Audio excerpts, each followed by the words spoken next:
오늘 말씀은 시편 22편 1절에서 21절까지 말씀입니다. 함께 읽겠습니다.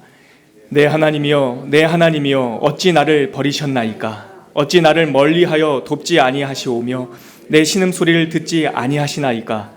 내 하나님이여, 내가 낮에도 부르짖고 밤에도 잠잠하지 아니하오나 응답하지 아니하시나이다. 이스라엘의 찬송 중에 계시는 주여, 주는 거룩하시니이다. 우리 조상들이 주께 의뢰하고 의뢰하였으므로 그들을 건지셨나이다. 그들이 주께 부르짖어 구원을 얻고 주께 의뢰하여 수치를 당하지 아니하였나이다. 나는 벌레요 사람이 아니라 사람의 비방거리요 백성의 조롱거리니이다. 나를 보는 자는 다 나를 비웃으며 입술을 비죽거리고 머리를 흔들며 말하되 그가 여호와께 의탁하니 구원하실 걸, 그를 기뻐하시니 건지실 걸 하나이다. 오직 주께서 나를 모태에서 나오게 하시고 내 어머니의 젖을 먹을 때에 의지하게 하셨나이다. 내가 날 때부터 주께 맡긴 바 되었고 모태에서 나올 때부터 주는 나의 하나님이 되셨나이다. 나를 멀리하지 마옵소서. 환난이 가까우나 도울 자 없나이다. 많은 황소가 나를 에워싸며 바산의 힘센 소들이 나를 둘러쌌으며 내게 그 입을 벌림이 찢으며 부르짖는 사자 같으니이다. 나는 물같이 쏟아졌으며 내 모든 뼈는 어그러졌으며 내 마음은 밀랍 같아서 내 속에서 녹았으며 내 힘이 말라 질그릇 조각 같고 내 혀가 입천정에 붙었나이다. 주께서 또 나를 죽음의 진토 속에 두셨나이다. 개들이 나를 에워쌌으며 악한 무리가 나를 둘러 내 수족을 찔렀나이다. 내가 내 모든 뼈를 셀 수 있나이다. 그들이 나를 주목하여 보고 내 겉옷을 나누며 속옷을 제비 뽑나이다. 여호와여, 멀리하지 마옵소서.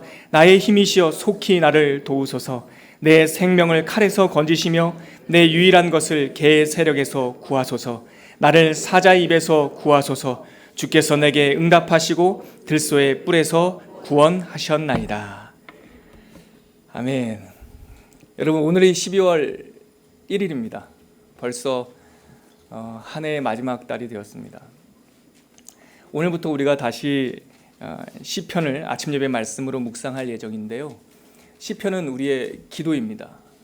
우리가 한 달 동안 12월 한 달 동안 41편까지 아침에 큐티를 하신다면 이렇게 묵상하게 될 텐데, 이 시편의 기도를 통해서 좀 더 하나님께 가까이 나가고 하나님께 조율되는 그런 한 달이 되었으면 좋겠습니다. 여러분, 이 시편 22편 말씀을 한 문장으로 요약하면 버림받은 자와 같은 사람의 기도입니다. 왜 버림받은 자처럼 지금 시인은 느끼고 있습니까? 고난이 찾아왔기 때문입니다. 우리는 때때로 우리가 감당할 수 없을 것 같은 고난을 경험하게 됩니다. 그럴 때면 하나님께서 마치 내게 등을 돌리고 계신 것 같은 느낌을 받을 때가 있고 당황스럽고 답답합니다. 이러한 고난과 답답함이 길어지면 하나님께서 혹시 나를 버리신 건 아닌가? 내가 그간 걸어왔던 믿음의 길, 걸어왔던 삶의 길이 잘못된 길을 걸어온 건 아닌가? 이러한 낙심에 빠지기도 합니다. 그럴 때 22편의 이 기도는 우리에게 이 고난 가운데, 버림받은 자 같은 우리들의 영혼 가운데 하나님의 뜻이 무엇인지 알려주는 바로 우리들을 위한 하나님의 기도문입니다. 하나님께서 알려주시는 기도문입니다. 우리가 버림받은 자처럼 느껴질 때 먼저 조심해야 될 것은 포기해서는 안 됩니다. 그것이 나에게만 일어나는 특별한 징벌이라고 생각해서는 안 됩니다. 하나님께서 우리에게 성경을 주셔서 그 속에 많은 역사적 사건, 인물들을 등장시키고 우리에게 하나님과 교제하고 하나님께서 관여하셨던 인생의 이야기들을 이미 알려주셨잖아요. 모세도, 또 한나도, 엘리야도, 예레미야도, 심지어 우리 주 예수께서 지금 시편 22편의 기도처럼 하나님께 마치 버림받은 자와 같은 심정으로 그 지륵과 같은 암흑의 시간을, 그리고 고통의 시간을 보낸 것을 먼저 우리들에게 알려주셨습니다. 그러므로 이 상실한 마음, 성경에서는 이러한 경험을 광야 체험이라고 하는데요. 이 광야 체험은 나에게 주신 징벌의 개념이 아니라 우리에게 또 다른 어떠한 하나님과의 교제로 초청하시고자 하시는 뜻밖의 축복일 수가 있다는 사실입니다. 광야에서 버려진 자와 같은 기도, 이것은 어쩌면 하나님께서 우리들에게 주시고자 하신 그 영적인 선물을 꽁꽁 싸매우는 선물 상자일 수도 있습니다. 여러분, 왜 이렇게 버림받은 자와 같은 기도가 우리들에게 필요하고 왜 우리들에게 축복이 될까요? 먼저 이 기도는, 이 버림받은 자와 같은 이 광야의 기도는 비로소 우리가 믿음이라고 하는 그 차원의 삶을 시작하는 동기가 되기 때문입니다. 먼저 여러분, 오늘 시편에 나와 있는 이 시인의 탄식을 한번 들어볼까요? 1절과 2절입니다. 같이 한번 읽어볼게요. 내 하나님이여, 내 하나님이여, 어찌 나를 버리셨나이까? 어찌 나를 멀리하여 돕지 아니하시오며 내 신음소리를 듣지 아니하시나이까? 내 하나님이여, 내가 낮에도 부르짖고 밤에도 잠잠하지 아니하오나 응답하지 아니하시나이까? 지금 다윗도 자기의 심정을 이렇게 표현합니다. 나를 버리셨나이까? 어찌하여 또 어찌하여 멀리 계십니까? 숨어 계십니까? 그리고 하나님 어찌하여 나를 돕지 아니하십니까? 다른 말로 하면 나에게 왜 이렇게 무관심합니까? 내가 낮에도 부르짖었고 밤에도 하나님께 잠잠하지 아니하고 기도하였는데 왜 당신은 등을 돌리고 계십니까? 정말 버림받은 자와 같은 심정으로 하나님께 나아가고 있는 거죠. 그런데 이러한 기도가 아까도 말씀드렸지만 오히려 하나님의 마음을 알게 하는 바이탈 사인이 된다니까요. 생명 사인이 된다니까요. 왜냐하면 방금 말씀드렸죠. 이 사막, 광야의 기도는 우리가 비로소 믿음이라고 하는 차원의 삶을 시작하는 출발점이 될 수도 있다는 겁니다. 우리 3절서부터 5절까지를 한번 읽어볼까요? 같이 한번 읽겠습니다. 시작. 이스라엘 찬송 중에 계시는 주여, 주는 거룩하시니이다. 우리 조상들이 주께 의뢰하였으므로 그들을 건지셨나이다. 그들이 주께 부르짖어 구원을 얻고 주께 의뢰하여 수치를 당하지 아니하였나이다. 시인은 먼저 하나님, 내가 이렇게 죽게 됐습니다. 답답합니다. 하나님 어떻게 이렇게 숨어 계실 수 있습니까? 탄식하고 있는데 자기의 탄식과 바로 이어서 3절부터 5절까지의 내용은 자기의 형편을 좀 더 구체적으로 묘사하는 내용이 아니에요, 여러분. 3절은 뭐라고 말하냐면 하나님을 선포해요. 이스라엘 찬송 중에 계시는 하나님, 당신은 거룩합니다. 자기 이야기가 아니에요. 하나님의 이야기를 선언하고 있어요. 그리고 하나님께서 역사하셨던 하나님의 섭리들을 기억하고 있어요. 4절과 5절이 그 내용이잖아요.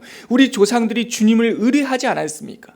그렇게 의뢰하였더니 주님께서 그들을 건지셨습니다. 5절은요. 그들이 주께 부르짖어 구원을 얻었고 주님께 의뢰하여 부끄러움을 당하지 아니하였습니다. 시인은 지금 말씀을 기억하고 있는 거예요. 자기는 지금 답답하고 마치 이 광야 가운데 혼자 던져진 것과 같은 그러한 상심 가운데 있지만 시인은 반사적으로 자기의 형편이 아니라 하나님의 어떠하심을 먼저 고백하고 있는 거예요. 이 사람이, 이 다윗이 더 믿음이 좋았기 때문에 이러한 기도를 할 수 있었을까요? 아니면 하나님께 부르짖고 하나님 어찌하여 나를 버리셨나이까 라고 이렇게 버려진 자와 같은 기도를 드렸더니 갑자기 마음이 평화가 찾아와서 그럴까요? 아닌 것 같습니다. 6절에서 8절 말씀에 보면 현재의 이 다윗의 심정이 고스란히 나옵니다. 우리 6절에서 8절 말씀 한번 읽겠습니다. 나는 벌레요 사람이 아니라 사람의 비방거리요 백성의 조롱거리니이다. 나를 보는 자는 다 나를 비웃으며 입술을 삐죽거리고 머리를 흔들며 말하되 그가 여호와께 의탁하니 구원하실걸, 그를 기뻐하시니 건지실걸 하나이다. 여러분, 우리 성경에는 6절에 나는 벌레요 그냥 이렇게 바로 시작하지만 원래 히브리 성경에는 6절의 시작이 그러나 라고 하는 이 접속사가 있습니다. 3절에서 5절까지 이 기도자는 하나님의 어떠하심을 선언했어요. 그런데 뭐랍니까? 6절에서 그러나 나는 벌레와 같다는 거예요. 자기 형편이 바뀐 게 하나도 없어요. 그러나 자기는 사람 같지도 않고 비방거리고 백성들이 자기를 조롱하고 있고 나를 보는 자마다 다 나를 비웃으며 입술을 삐죽삐죽거리고 머리를 흔들면서 쟤는 안 돼. 8절에서는 조롱하죠. 여호와께 의탁하니까 구원하실 걸, 하나님께서 그를 기뻐하시니까 그를 건지실 걸 하나이다. 이런 경험 우리 해봤잖아요, 여러분. 우리 이런 경험 한 번씩 다 해봤지 않습니까? 기도하는 사람의 현실은 바뀌지 않았어요. 어쩌면 그 현실은 더욱더 자기를 그 깊은 진흙구덩이, 예레미야가 빠졌던 그 진흙구덩이 안으로 끌어내릴 수 있어요. 어쩌면 그 한나처럼 브닛나의 비난이 점점 더 강해질 수 있어요. 어쩌면 그 모세처럼 자기의 예전 애굽에서의 왕궁의 기억이 없어지면서 광야에서 더 힘들고 몸은 늙어가면서 자기의 낙의 삶에는 낙이 없다라고 절망할 수 있어요. 현실은 바뀌지 않았다고요. 그런데 기도자의 첫 고백이 바로 하나님을 기억하고 하나님을 선포하는 이 장면이에요, 여러분. 여러분, 하나님을 믿는 믿음 가운데 우리가 광야에 있을 때나 아니면 왕궁에 성전에 있을 때나 이 두 가지 장면은 우리들에게 늘 병존하고 있어요. 하나는 하나님, 3절에서 5절. 하나는 나의 절망적인 현실. 그런데 믿음이라고 하는 것은 바로 이 절망적인 현실에서 하나님께 나의 영혼을 의탁하고 선언하는 것이 믿음입니다. 이게 두 가지가 다 있는데 앞뒤 순서가 중요해요. 자기의 현실이 더 무겁고 자기의 현실이 중요하고 하나님이 레퍼런스, 참고도서가 되는 것이 아니라 내 현실이 이렇다 할지라도 하나님의 흔들림 없는 하나님 되심을 선포하는 게 중요하다고요. 마태복음 17장에 보면 재밌는 장면이 나옵니다. 변화산 사건이에요. 베드로와 요한과 야고보가 변화산에 올라갔죠. 예수님과 함께. 거기서 놀라운 신비 체험을 합니다. 모세와 엘리야가 나타났어요. 예수님의 얼굴이 해처럼 환하게 됐어요. 신비한, 정말 세상의 근심과 세상에 나는 강고도 없고 정말 구속한 주님만 보이는 놀라운 경험을 한 거예요. 그렇게 놀라운 경험을 했을 때 베드로의 즉각적인 반응은 뭡니까? 이곳이 좋사오니 여기에 초막을 짓겠다는 겁니다. 그러자마자 그 나타났던 엘리야와 모세는 흔적도 없이 사라지고 예수만 보이고 예수님께서는 그 베드로에게 뭐라고 말합니까? 산 아래로 내려가자. 산 아래는 신비한 경험이 없어요. 산 아래에는 좌절이 있다고요. 산 아래 내려갔더니 9명의 제자들이 2년 가까이 예수님의 기적을 보고 예수님의 오병이의 사건을 보고 예수님의 그 모든 사역을 동행했던 그 9명의 제자들이 귀신 들려 간질병 걸린 어린아이 하나를 치유하지 못하고 실패하고 절망한 현실이 놓여 있다고요. 여러분, 믿음이라고 하는 것은 산 위에서 필요한 것이 아닙니다. 하나님께서 신비한 현상 중에 나타났을 때 우리 믿음이 무슨 필요가 있습니까? 눈앞에 보이는데. 진짜 믿음의 삶이라고 하는 것은 신비한 빛처럼 예수님께서 등장하지 않으실 때, 엘리야와 모세가 나타나지 않았을 때, 산 아래에서 나는 열심히 기도하지만 응답받지 못했을 때, 이 어린아이를 위하여 안수하고 기도하고 통성기도하고 40일 금식 기도했지만 내 삶의 문제가 하나도 해결되지 않았을 때, 그때 비로소 믿음의 삶이 시작되는 것입니다. 그럴 때 비로소 나는 아니요 주님을 의지하게 되는 것입니다. 어린아이의 발달 과정에 보면 영아 시절에 발달하는 감각기관이 있지 않습니까? 그것이 바로 대상영속성이라고 불리는 거예요. 아주 어렸을 때는요, 눈에 보이는 거에 자기의 모든 것을 다 쏟아놔요. 그래서 2살 아래로 어린 영아들은 앞에 공이 굴러가면 공이 있는 줄 알지만 공이 커튼 뒤나 소파 밑으로 공이 쏙 들어가 버리면 없다고 생각해요. 아직 발달이 덜 된 거예요. 근데 이 영아가 자라나서 유아가 되고 청소년이 되고 그러면 내 눈앞에 보이던 공이 커튼 뒤로 숨겨졌더라도 그 커튼 뒤에 뭐가 있다는 걸 압니까? 공이 있다는 걸 알아요. 내가 지금 놀고 있던 이 신묘막측한 이 장난감이 소파 밑으로 숨겨졌다 하더라도 그 소파 밑에 이것이 있다는 걸 안다니까요. 성장한 거예요. 발달한 거예요. 믿음도 그러하답니다. 믿음도 하나님께서 커튼 뒤에 숨어져 안 보이는 것 같을 때, 우리의 절망 가운데 아무것도 안 보이는 것 같을 때, 세상의 광야에 나 혼자 덩그러니 던져 버려진 것 같은 느낌이 들 때, 그때 바로 그 고통과 그 검은 구름 뒤편에 하나님이 여전히 함께 계신다라는 것을 아는 것이 믿음 아닙니까? 그래서 히브리서 11장 1절에 믿음은 바라는 것들의 실상이요, 보이지 않는 것들의 증거다라고 말한 거예요. 하나님께서 왜 우리를 광야로 초대하십니까? 왜 그렇죠? 그때야말로 정말 우리가 눈에 보이는 것이 아니라 우리 영혼 가운데 함께 하시는 임마누엘의 하나님, 성령 하나님 붙잡고 살아가기 하기 위해서 이렇게 광야에 버려진 자와 같은 상황, 버려진 자와 같은 기도로 우리를 초청하시는 것이죠. 또 이 기도가 우리에게 유익이 되는 것은 무엇입니까? 바로 방금 말씀드렸듯이 버려진 것 같은 이 상황은 우리를 광야라는 곳으로, 하나님의 믿음의 학교로 초청하시기 때문입니다. 우리 14절과 15절을 한번 읽어볼까요? 같이 읽겠습니다. 시작. 나는 물같이 쏟아졌으며 내 모든 뼈는 어그러졌으며 내 마음은 밀랍 같아서 내 속에서 녹았으며 내 힘이 말라 질그릇 조각 같고 내 혀가 입천정에 붙었나이다. 주께서 또 나를 죽음의 진토 속에 두셨나이다. 여러분, 지금 다윗은 광야에 던져진 거예요. 자기의 영혼은 물같이 쏟아졌고 뼈는 어그러졌다는 말은 꺾어졌다는 거예요. 뼈는 꺾어졌고 자기의 능력과 힘이라고 생각했던 것은 모두 다 없어져 버렸고, 자기의 마음은 밀랍, 촛농같이 다 흘러내리고 있고, 자기의 힘은 말라버린 질그릇 같아서 손만 대면, 살짝 힘만 대면 그냥 부서지는 진흙 같은, 심지어 자기 혀는 입천정에 붙어서 할 말도 없고 말할 힘조차 없고 마치 자기는 죽음의 진흙 구덩이 속에 던져진 것과 같다. 하나님께서 우리를 광야로 초청하신 겁니다. 근데 이 광야는 하나님의 믿음, 하나님의 어떠하심, 하나님의 말씀을 선명하게 듣는 믿음의 학교예요. 내가 수없이 떠들어댔던 내 소리를 잠시 멈추고, 히브리어로 광야라는 말은 미드바라, 미다바르, 하나님의 말씀이 들려오는 곳이란 뜻으로 이스라엘 사람들은 말하지 않았습니까? 내 소리가, 내 능력이, 내 혀가 입천정에 붙어버린 그 순간에 하나님의 말씀이 들려오기 시작하는 거죠. 나는 아니요, 하나님이 주인이심이라는 사실을 발견하게 되는 순간이죠. 마치 모세가 40년 미디안 광야에서 목동으로 살았던 것처럼 자기는 아무것도 아닌 자라는 사실을 깨닫게 되는 거죠. 여러분, 정말 내가 아무것도 아닌 자, 형편없는 자, 모든 것이 끝난 자, 마치 진흙덩이 속에 던져진 자라는 것을 인정하는 것이 쉬운 일이 아니죠. 너무나 힘든 일이죠.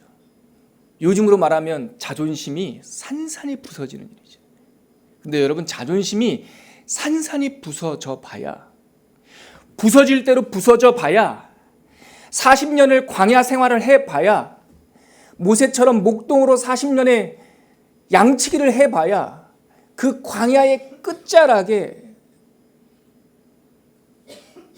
호렙산이 있었다라는 것을 발견하게 되는 거예요, 여러분.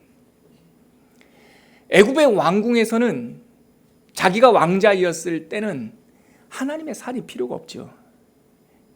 그러나 그 광야를 40년 동안 양치며 아무것도 아닌 자처럼 양치기를 했을 때 드디어 그 광야의 끝에 하나님의 집이 있다는 사실을 발견하게 되는 겁니다. 하나님을 만나게 되는 거죠. 그제서야 모든 믿음의 조상들이 깨닫게 되었죠. 광야는, 하나님께서 우리를 초청하신 이 광야 생활은 우리가 광야를 지나가는 것뿐만 아니라 우리가 광야였다라는 것을, 내가 본질상 광야였다는 것을 깨닫는 시간이라는 거예요. 우리가 버림받은 자와 같은 기도를 드리는 이 순간이 왜 우리에게 복됩니까? 내가 본질상 진토 속에 던져진 아무것도 아닌 인간이라는 사실을 깨닫는 것. 그리고 이어서 16절에서 18절 한번 읽어볼까요? 같이 읽겠습니다. 개들이 나를 애워쌌으며 악한 무리가 나를 둘러 내 수족을 찔렀나이다. 내가 내 모든 뼈를 셀 수 있나이다. 그들이 나를 주목하여 보고 내 겉옷을 나누며 속옷을 제비 뽑나이다. 앞에 읽었던 14절과 15절은 자기 영혼에 대한 고백이었다면 16절에서 18절까지 말씀은 자기 현실에 대한 고백이에요. 앞에 말씀은 내 영혼이 이런 상태입니다라는 말씀인데 뒤에는 내 삶이 이런 상태라는 거예요. 이전까지는 내 삶이 이렇게 보잘것없으면 하나님 앞에 나가지 않았어요. 회사에서 승진하고 우리 자녀가, 우리 첫째가 공부 잘해가지고 1등하고 좋은 대학 들어가고 남편과 나 사이의 관계가 아주 문제가 없으면 교회 나와가지고 나 은혜 받았다라고 우리는 자랑스럽게 얘기했죠. 그러나 내가 진짜 광야라는 것을 깨닫고 난 다음에는 교회에 나와서 자랑할 것이 없어요. 내세울 게 없어요. 잘 되던 사업도 휘청거리고요. 말 잘 듣던 아들도 사춘기라서 더 나쁜 길로 가는 것 같고요. 남편도 자꾸 안 들어와요. 이럴 때 이러한 현실을 하나님 앞에 제물로 올려드릴 수 있냔 말이에요. 하나님께서 우리에게 요구하시는 것이 우리의 어떠함이냔 말입니까? 아니죠. 그냥 그 상한 심령 그대로 하나님께서 구하시는 제사는 그냥 그 상한 심령 그대로 하나님께 내어드리는 것이죠. 모세가 그 호렙산, 광야를 지나 호렙산에 섰을 때 네 발에 신을 벗으라 했던 그 장면, 하나님 앞에 80세 늙은 할아버지로 지팡이 하나 들고 네 손에 든 것이 무엇이냐 했을 때 내 손에 든 것은 학식입니다. 내 손에 든 것은 왕자라고 하는 신분입니다. 내 손에 든 것은 젊음이라고 하는 힘입니다가 아니라 네 손에 든 것이 무엇이냐 했을 때 지팡이 하나였을 때, 그랬을 때 드디어 이렇게 엉망진창한 우리 인생 속에서 하나님께서 관여하시는 것이죠. 하나님께서 우리에게 버림받은 자와 같은 기도를 하게 하시는 것은, 이 기도가 우리에게 축복인 것은 우리가 하나님의 광야 학교에, 하나님의 믿음의 학교에 들어왔다라고 하는 반증이기 때문입니다. 마지막으로 여러분, 우리 19절에서 21절 읽고 마칠까요? 한번 읽겠습니다. 여호와여 멀리하지 마옵소서. 나의 힘이시여 속히 나를 도우소서. 내 생명을 칼에서 건지시며 내 유일한 것을 개의 세력에서 구하소서. 나를 사자의 입에서 구하소서. 주께서 내게 응답하시고 들소의 뿔에서 구원하셨나이다. 아멘. 여러분, 이 버림받은 자와 같은 이 기도가 우리의 기도가 되어야 할 것은 어떠한 이유냐면, 바로 이것이 저주받은 사람의 기도가 아니라 구원을 얻은 자의 기도이기 때문입니다. 구원을 얻었기에 그 구원의 감각을 다시 한번 회복하고자 하는 몸부림이기 때문에 이 버림받은 자의 기도가 바로 믿은 신자들의 기도이기 때문입니다. 19절에서 21절까지 하나의 동사가 계속 반복됩니다. 어떤 동사입니까? 나를 구원하소서, 나를 도와주소서, 나에게 응답하소서. 이 기도를 계속 하나님께 올려드리고 있는 거예요. 이 기도가, 이 구원의 요청의 기도가 우리의 기도가 될 때, 이 버림받은 자와 같은 기도가 나의 기도가 될 때 가장 큰 신비한 구원의 빛이 이제 우리 영혼에 비치게 됩니다. 뭐냐면 여러분, 바로 이 버림받은 자의 기도가 예수님의 기도였다는 사실이에요. 다윗은 1000년 전에 이 기도를 했지만 3000년 전에, 지금으로부터 1000년 후 예수님은 십자가 위에서 이 22편의 기도를 고스란히 자기의 기도를 삼으셔서 엘리 라마 사박다니, 나의 하나님 어찌하여 나를 버리셨나이까 라고 하는 이 22편의 기도가 예수님의 기도로, 그 십자가의 죽음을 이기시는 마지막 기도로 들으셨다는 사실을 우리가 기억하게 된다는 거예요. 개들이 나를 에워쌌으며 악한 무리가 나를 둘러 내 수족을 찔렀나이다. 내가 내 모든 뼈를 셀 수가 없나이다. 그들이 나를 주목하여 보고 내 겉옷을 나누며 속옷을 제비 뽑나이다. 다윗은 이것을 은유로 노래했지만 우리 주 예수님은 이 은유, 이 비유 그대로 자기의 몸에 짊어지셨다는 것 우리가 알고 있잖아요. 우리가 버림받은 자의 기도가 우리의 기도가 되어야 될 것은, 우리가 이 상심의 광야의 기도로 하나님께 나아갈 때, 얘야 내가 그 기도에 함께하마. 아니, 그 기도는 나의 기도이고 임마누엘인 내가 너와 함께하니 그것은 실패자의 기도가 아니라 회복의 기도란다. 구원의 기도란다.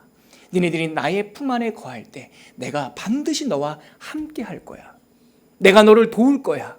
내가 너에게 응답할 거야. 내가 너를 구원할 거야 라고 하는 음성이 이 기도 속에 약속으로 담겨있기 때문입니다. 이 시간 함께 같이 기도하겠습니다. 우리는 때때로 이 다윗의 심정처럼 내가 혹시 버림받은 것은 아닌가, 내가 사막에 혼자 던져진 것은 아닌가 낙심할 때가 있습니다. 여러분, 그때 포기하지 마십시오.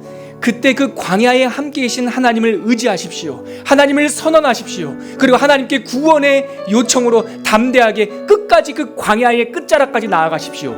반드시 우리 인생 가운데 호렙산이 기다리고 있을 줄 믿습니다. 꺼지지 않는 불꽃, 떨기나무의 불꽃으로 우리를 만나주실 줄 믿습니다.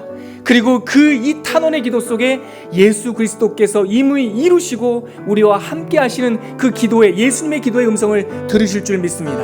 하나님이 버림받은 자와 같은 이 기도가 나의 기도가 되게 하여 주시옵시고 나의 삶이 되게 하여 달라고 이 시간 함께 고백하면서 기도하도록 하겠습니다. 함께 기도하겠습니다.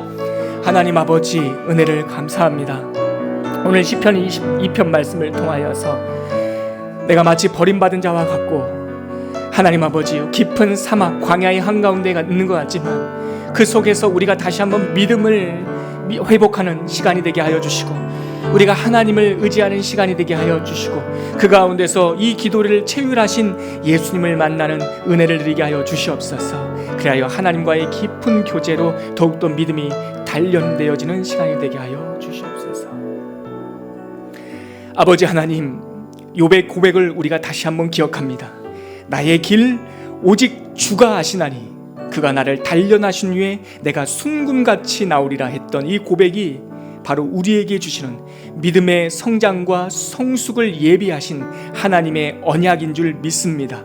혹시 우리의 삶이 광야 속에 던져진 것과 같은 힘듦 가운데 있다 할지라도 그 가운데 주님께서 임마누엘로 함께 하심을 믿게 하여 주시옵시고 믿음으로 살기로 결단하게 하여 주시옵시고 광야의 끝자락에서 하나님의 집에서 하나님을 만나게 하여 주시옵시고 특별히 무엇보다 이 모든 탄식의 기도에 함께 하시고 체휼하시는 예수님을 만나는 경험을 하게 하여 주시옵소서. 그리하여 이 탄식의 기도가 오히려 반전의 구원의 기도임을 깨닫게 하여 주시옵소서.